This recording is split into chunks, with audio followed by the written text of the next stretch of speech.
फरवरी 15, मधुर व्यक्तित्व। पाठ दूसरा तीमुथियुस 4 अध्याय 1 से 8 वचन।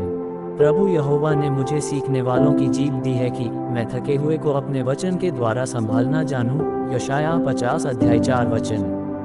मसीही गतिविधियों का सबसे बड़ा क्षेत्र है आत्माओं को जीतना।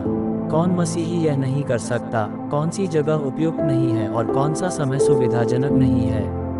यदि हम किसी की आत्मा जीतते हैं तो हमें आकर्षक होना चाहिए। आत्मा जीतने वाले को बिना मुस्कुराहट बाहर नहीं निकलना चाहिए। क्या वह शुभ समाचार नहीं ले जाता है? आत्माओं के लिए उसका बोझ उसके लटके हुए उदास चेहरे के द्वारा नहीं दिखना चाहिए।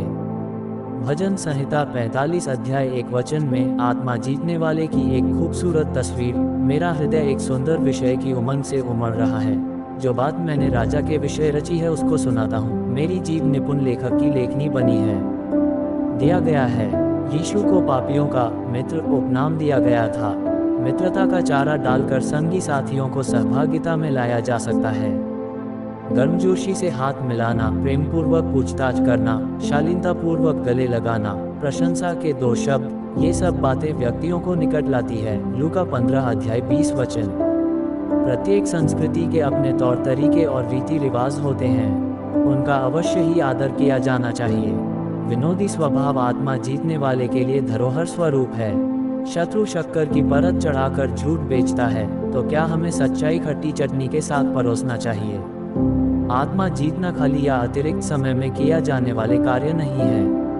हमें मसीह को साक्षी देने के लिए प्रतिदिन तैयार रहना है, चाहे वह सुविधाजनक हो या असुविधाजनक। दूसरा तीमुथियुस 4 अध्याय 2 वचन। सुसमाचार हमारी चर्चा का विषय हो। डॉक्टर बिल ब्राइट 1921 से 2003 जो कैंपस क्रूसेड ऑफ क्राइस्ट के संस्थापक थे, उन्हें जीवन के अंत तक ये जुनून था, किसी भी समय किसी भी मूल्य पर आत्मा जीतना। धनवानों एवं जन साधारण के साथ, चाहे उन्हें पसंद आए या ना आए, वे हमेशा अपने विश्वास को बांटने में तत्पर रहते थे।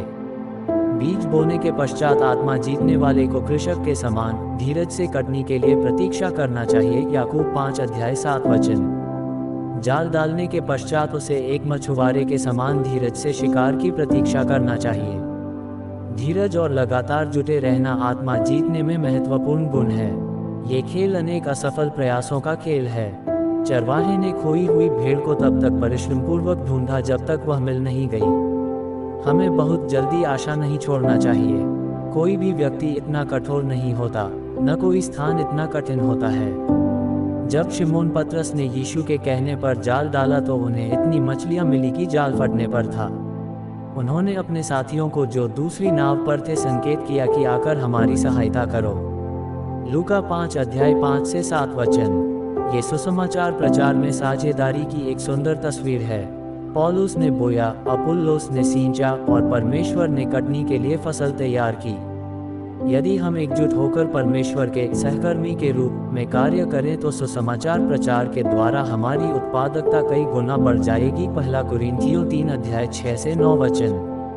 और ऐसे ही हर दिन का वचन सुनने और मनन करने के लिए बारली, पावरी, सितारा परिवार को सब्सक्राइब करें और मित्रों को शेयर करें। धन्यवाद।